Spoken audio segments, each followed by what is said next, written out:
งจัดเมนูทาอะไรพี่น้องเลยก้อยปลาแต่เศร้าๆมื้อนี้ได้อาหารดีพี่น้องก้อยปลายังพี่น้อง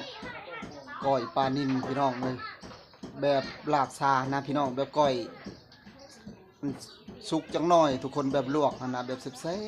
บๆพี่น้องมื้อนี้อาหารเศร้าได้พี่น้องแต่ตอนนี้ก็สวยเติบแล้วทุกคนเลยก็บ่ได้ไปใส่เพราะว่าคืมผ้าคืมฝนคือฝนสิตกในพี่น้องมื้อนี้บรรยากาศคืมผ้าคืมฝนแต่เศร้าๆพี่น้องเลยฝนสิตกแล้วพี่น้องมื้อนี้จะพาทุกคนไปเบิ่งพ่อใหญ่แสงเฮ็ดก้อยปลาทุกคนมาแซ่บๆนำกันทุกคนในบรรยากาศยามเช้ามื้อนี้บ่มีหยังมากมายทุกคนเลย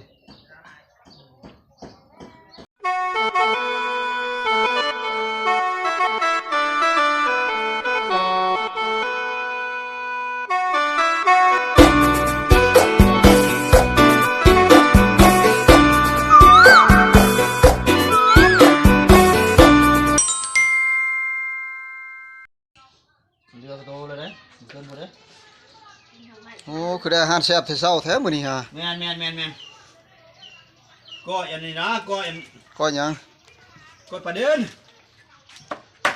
ดูตึกแต่เช้าคนโทรบุญดูทุกคน ปลาตึกแต่เช้าคนโอ้ยเห็นไหมผมหล่นเลยเนาะเร็ว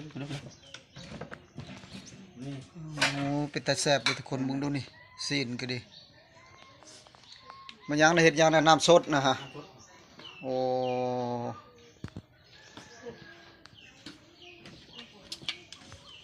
ใส่ขี้ปลาบ่นะฮะแซ่บได้ขี้ปลานิลนี่ได้ใส่ได้ยัดว่าก้อยเจียวต่างหากใส่ในนี่บ่อยู่กันมักเลยอันนี้เห็นไหมดูสิอยู่กันต้องแบบมาเพียเลยบ่นี่ฮะเฮ็ดมาเพียนี่เนาะบ่แม่นมาเพี้ยฮะก้อยชุกคือว่าใช้ขี้ลายที่ชา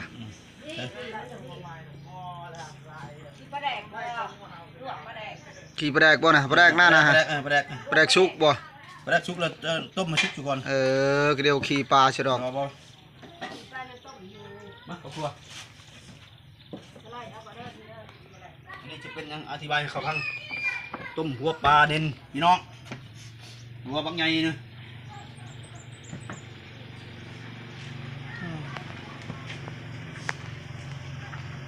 แซ่บได้ก้อยปลานิลมันจะว้าวได้นั่นแหละแซ่บข้าวกินไปก่อนก้อยปลานิลเนี่ยตัวกินบริกินต้องมันเฮ็ดนั่นแหละเป็นยังบ่กินบ่แนวแซ่บไผสิบ่กินบ่โอนลวกชุกพุ่นว่านี่บ่ชุกพุ่นคือว่ามุนเลยลวกซ้ำใดซ้ำหนึ่งพอดีอันนั้นยกลงบาทเดียวปลาตัวพอดีชามหนึ่งเนาะเฮ็ดไปมาได้ชามหนึ่งปลาตัวหนึ่งบ่นี่ฮะตัวหนึ่งดีเนาะตัวใหญ่เด้อ80,000แซ่บเด้85,000คือลาบซีนลาบยังในบุญโลโภกินมาพี่น้องมาว้าว80,000ผู้นี่ฮะ85,000ว้าวไปตึกปลาเจ้าว่าไปรันเจ้าว่าชื่อบ่แม่นกันชื่อ85,000ปลาจำนี้ความชมเทียบนะประมาณชื่อความชมเทียบบ่ความชมเทียบชื่อกันชื่อประมาณ85,000ตัวหนึ่งปลาตึกเฮแต่เช้าพี่น้องตึกน้องเองบ่ตึกหวยพี่น้องมันดีมาดินี่พี่น้องนี่เห็นบ่ดิตัวเบิ้ลซิมมาก่อนจังหน่อยพี่น้องขี้ปลาพูนทางหลังพูนเอาแม่ขี้ปลาฮะเห็ดอะไรเห็ดจับจะคำแล้วมันนี่ฮะตัวพี่น้องแซ่บบ่วิ่งเลยนัวตีเอาได้ขบวนเอาได้พอแล้วเดวฮันเด้มาดูบอกขี้มันบ่นะฮะขี้บ่ได้ปะมันบ่นี่จะเป็นต้มหัวปลาพี่น้องหัวปลาบักใหญ่พี่น้องนี่ให้เบิ่งนี่พี่น้องนี่หัวปลาเดี๋ยวนี่ปลามาพี่น้องนักคุณนี่เลยหัวก็บ่ได้ปะเองแม่นบ่ว่าแซ่บบนหัวอันบ่ต้มใจขี้หูดพี่น้องต้มใจใบขี้หูดมันหอมหุยว้าตัวขี้มันบริชัยบริก่อยฮะแจ่วจำแจ่วต่างหากบ่นี่จะเป็นอะไรนะทุกขี้นินพี่น้องขี้ปลานินงานแต่ว่าบริตำเด้ออันนี้เด้อซอยพริกดิบใส่เลย ปูเลยที ไม่ได้ใส่ส้มเลยว่ะปล่อยปลา ย่างเด็ก มาไปลองมา ใช่แล้วแหละมังนาวมัก ส้มมะนาวนี่ใส่บ่ ชมใช่ชมแล้วมันจังแซ่บ ใส่ส้มน้อยนึง เออ มา อ้าว บีบใช่ชมมังนาวฮะเป็นแต่แซ่บเลยพี่น้องเลยอาหารเช้ามื้อนี้มาเบิ่งจานเพิ่นเฮ็ด พี่น้อง นี่ มา นี่ คน กำลังปรุงแกงนี่มะนาว เพิ่นโชคดีอีกได้คืนนี่โชคดีบ่คืนนี่ฮะถึกอีกบ่ บ่ บ่ได้ถึกนะคืนนี่ฮะ ไม่แดก แม่แดกมันโอ้แม่กินแม่นบ่ งาน เออ แม่ได้ นี่หันเด้ขล้นบ้านนี้ก็เด้ยากจังนี่พอดีแซ่บได้ใส่ชมนะอันขล้นลายมันกันใช้แล้วอันนั้นฮะ ชื่อเลขกุ้งร้านออกเลข ข้าวครัวหั่น ใช่ เดี๋ยวเลยเดี๋ยว เออ ใส่ ชื่อปีนค่ะบ้างเนี่ย43 53 13 มันออก13บ่ ชื่ออัน3171 แค่นั้นก่อน มันจะเป็นหยังไงน่ะคือขี้นี่ขี้แซ่บได้ขี้ปานนินนี่ได้ 3171แล้วก็ อืม ชื่อ31 จบรวมพี่น้อง แม่นมันมาเพียเลยพอดีแซ่บ นี่คุ้มเลยคุ้มลำเลย พอดีคมอำลำ มาพี่น้องมา มาก็จับใส่กระโตกก็ว่า ถูก มาเบิ่งเพิ่นแต่งอยู่โคกินทุกคนตอนเช้า เสียบนี่พี่น้อง เออ ออกไป มาพี่น้อง ก้อยปลานิน โอ้ยออกไป ก้อยปลานินแต่เช้าทุกคนเลย กินอาหารเช้ามื้อนี้คือ มา พน พี่น้องมา คือพนสิตกนั่นแหละพี่น้อง ในบรรยากาศตอนเช้าพี่น้องก็มีหมอกมีแบบฝนคือฝนอยู่ทุกมืดครึ้มมืดที่ผ้าดังตื่นตั้งอยู่ตอนนี้พี่น้อง เฮ็ดอะไรนี่จับตลอดนี่จับกล้องไปตลอด สวยเอายังแตกมาเด้อ ผักมีสีซองมีครบชุดผักสอกผักชี พักนี่ก็งามเลยเนาะพักนี่เนาะ โอ้ยเงินเลยงามเสียอย่าง โอ้ซื้อตลาดบ่นี่ฮะ แม่น พักรวมเม็ดนี่ที่พัก เนี่ยละ5,000เนี่ยนะเนี่ยละมา5,000เนี่ยละ5,000อ่ะละ โอ้โตก้อยนี่เขาบ่ใส่นะบักทั่วนี่บ่ก้อยนี่ยังช่อยใส่นี่เออ คนละแนวคนละอย่าง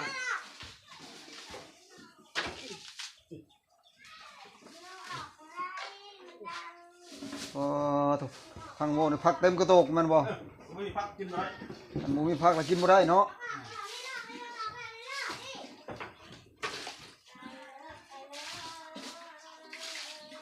มาแตงเลยเนาะเสร็จๆนี่ก็ได้กันพี่น้องเด้อ ซื้อมาได้แตงโมฮะไป ให้ไก่ตีก่อน ซื้อมาไก่ตีนี่ฮะ มาไก่ดีมาปาก แต่เก่าคนกินอันนี้เพิ่นว่าไก่กิน เด้อกระโดดกระเตงเลยเอามากระโดดมา เป็นได้บ่นี่ แตง แล้ว หัวปูปลาหัวพร้าวเมื่อกินข้าวกันคน กินแล้วเนาะโอ้เพิ่นได้อาหารแซ่บค่อยสิได้มื้อนะไผบ่อยากอาหารแซ่บก้อยกระโตปลายังว่าสิมื้อห้วย มันตอนนั้นเนาะ มันก็ผิดนัดแล้วหมดสภาพแหละของแซ่บทั้งที จะเป็น มาเนี่ยเก็บหัวบ้างนะ อืม เชือกวัน อันนี้เมนูตัวนี้เป็นมาเด้อ มันยังไม่โน่นเนี่ยนะ ไข่มดแดง20,000 โอ้ตัว ไข่มดแดง เห็นแล้วบ่ทุกคนไข่มดแดงทุกคนเลยนี่20,000นี่ฮะ 20,000เด้อ พอกินอยู่ได้กินอยู่บ้านนอกเฮาพี่น้องไข่มดแดงพอกินอยู่คันในเมืองน่ะบ่ได้กินแล้วซ้ำนี่ฮะ20,000ฮะ ลงมือ50มื้อ คำว่า50,000ว่าซั่น20,000พอได้กินอยู่บ้านเฮาฮะแบบนี้แหละมาจัดเมนูแซ่บๆพี่น้องเอ้ยมื้อนี้ฮะ มา เพิ่นซื้อเลี้ยงมื้อนี้ฮะเลี้ยงเลยดอกเพิ่นเลี้ยงหั่น จะเป็นกันยั่วเลยมื้อนี้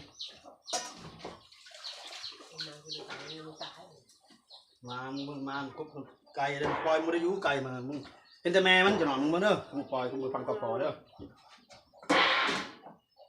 นะตักไป โถเบิ่งดูทุกคนพักเต็มกระโตก นี่พัก บ่ทางเว้านี่กินแล้วจังไปบ่นี่ฮะ โอ้ยแหนมาเด้อ เออ ใช่เอาทำไม บ่ว่าสิไปแต่วันนี้ว่ะ ไปวานขายเลยทำไปวาน อืม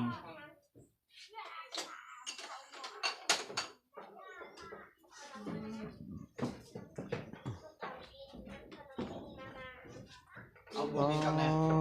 โถเต็มกระโตกคนนี่ พาไปที่นี่ขึ้นมาที่นี่ เดี๋ยวหน่อยดิ อ่า ทุกคนให้เบิ่งดูนี่เต็มกระโตกพี่น้องเอ้ยมาพี่น้องมากินข้าวกินปลานํกันทุกคนในบรรยากาศยามเช้าทุกคนปั่นข้าวเช้ามื้อนี้ ท้องฟ้ามืดครึ้ม ท้องฟ้ามืดครึ้มมื้อนี้ ฝนหยุดตก อ๋อทุกคนเลยมาแซ่บๆนํกันทุกคน มาพี่น้องมา กินหลายคู่หลายคนมันแซ่บทุกคนเลยกินผู้เดียวบ่แซ่บพุ่นมีทั้งกระปุ้นอีกกระปุ้นเฮ็ดอะไรนี่ฮะบ่ฮะแต่ก้าวคอพันกระปุ้นอันนี้บ่แม่นพันกระปุ้นแล้วบัดนี้ ทั้งที่กระตาหันใส่ โอ้ตัวมาทุกคนมา มา แซ่บๆนํกันทุกคนโอ้มาเด้อ นี่มันบ่ชุก พุ่นมักโมสุกพุ่นเจ้เพิ่นเลี้ยงเต็มที่มื้อนี้หั่นเจ้เพิ่นหั่น มา นี่ยังเพิ่นคนมาอย่างเดียวมื้อนี้ กินข้าว สงสัยเพิ่นโชคดีคืนนี้ มาพี่น้องมากินข้าวนำกันมาพี่น้องมา มาเด้อทุกคนเด้อ อ๋อตัวห่านเปียกมานี่พี่น้องโอ้ พี่ มีกล้อยปลา บอกใน มีกล้อยปลา บอกใน FC ทางนี้ฮะ ปลามาพี่น้องมา คือ3-1ออก1-3พี่น้องเรียกเลย กินมา เพิ่นเลี้ยงเลยเพิ่นว่า เอาพี่น้องมา คือ3-1ออก1-3 จะเป็นกล้อยปลาพี่น้องกล้อยปลานิ่นก็มีผักสลัดผักซี่นะครับหมากถั่วพี่น้องนี่หมากถั่วพี่น้องอันนี้จะเป็นหมากโมกินแล้วเลยครับเขาแล้วเรียบร้อยกินโมพี่น้องของหวานพี่ ขอ น้ ง อง หวาน ของหวานนี่จะเป็นข้าวปุ้นทาผู้ใดมักกินกับกล้อยปลาก็ได้พี่น้องไม่มีปัญหา ผักเต็มกระตกเนาะผักนี่บ่ต้องห่วงมันบ่ ลูกค้าได้คันบ่มีพักเลยโอ้ยบ่แล้วพี่น้องเอ้ย บ่มีพักมาคนนะเข้า กินมาทุกคนเด้อ มาทุกคนมากินข้าว กินกล้อยปลาน้ำพญาแสงมื้อนี้ฮะเพิ่นเลี้ยงมื้อนี้ฮะ โยม โอนยกโป้อีกเสียแต่เฮ็ดคำน้อยมันบ่ เฮ้ยลำไยบ่มา กินแล้วเฮาก็กินแล้วกินข้าววังได้มื้ออื่น มาพี่น้องมา เสมอนี่ก็โตก็ยะแล้วแม่นบ่ อันนี้เป็นเจียว กินมีแต่ชิ้นคู่มือมีแต่ไข่คู่มือบ่กินชิ้นก็บ่ปันได้ดอก โยหยุดบอก กินปูกินปลาแบบนี้พี่น้องเลยพอกินบ่เปิดบ่นาย มาเลย กินเลยเด้นี่เด้ยังมาได้อีกมากินข้าวน้ำเพิ่นมื้อนี้พี่น้องเลยมีอาหารแซ่บ บุญ บ่ปลามาฮะกินข้าวบ่แซ่บแต่วันนี่แหละจนบ่อยากให้ข้าวตลาดวันนี่น้องเช้าว่าเจ้าสิกินหยังบ่ขอบ่อยากนะคนเมา 3 ที3 นาทีครึ่งเอาได้2 หัวปลาดิน ต้นอยู่เรียน อยู่แหละ เรียน เมื่อยแล้วยังวะทางเบิ่งจักว่าสิได้ลงสวรรค์ก็บ่จัก ลง ใส่น้ำมันใส่ได้ 3 นาทีครึ่ง ไม่มาต้มให้กิน เอาได้2 หมู่คนเมื่อปึดปัดเบิด น้องยาวเนาะ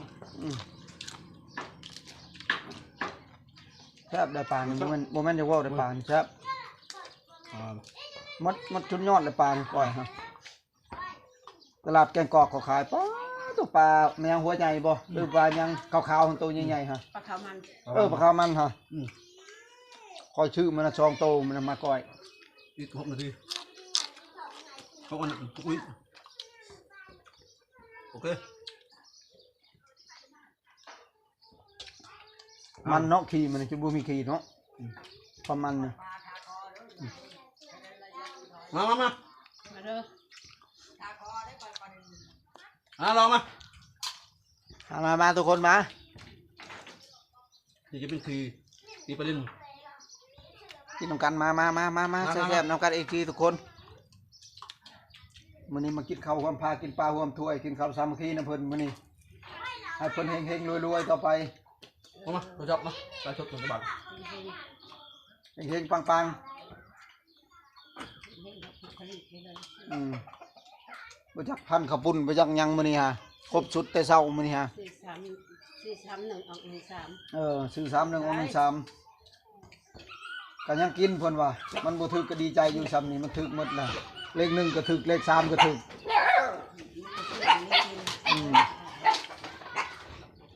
ใจเช่นดีบ่กินข้าวบ่ ก็คอยมาของคุณ น้ำและข้าวได้ ฮะ น้ำและข้าวได้ เห็นนะ เห็น ผมมาว่าใช่ไหมฮะ คอยมาบอกเลย มาขาวเด้อคืนนี่แต่คืนนี่ มาขาวตัวนี้มาบอกเด้อ ใช่ไหมขอบหมากฮะ อยู่ในเทิงเลยพลอยเด้อขึ้นแม่ขึ้นมาเตียง มาขาวคืนนี่ก็เห็นตัวหนึ่งคืนนี่ เด้อมาข้าวหัวดำนะ เดี๋ยวทำมาใหญ่เลย นี่มันบริยานมันชูเลยได้แต่คืนนี่ผมก็นั่งเบิ่งแต่คืนนี่โอ้เพราะว่ามานี่มาว่อเลยนี่มาพี่น้องมา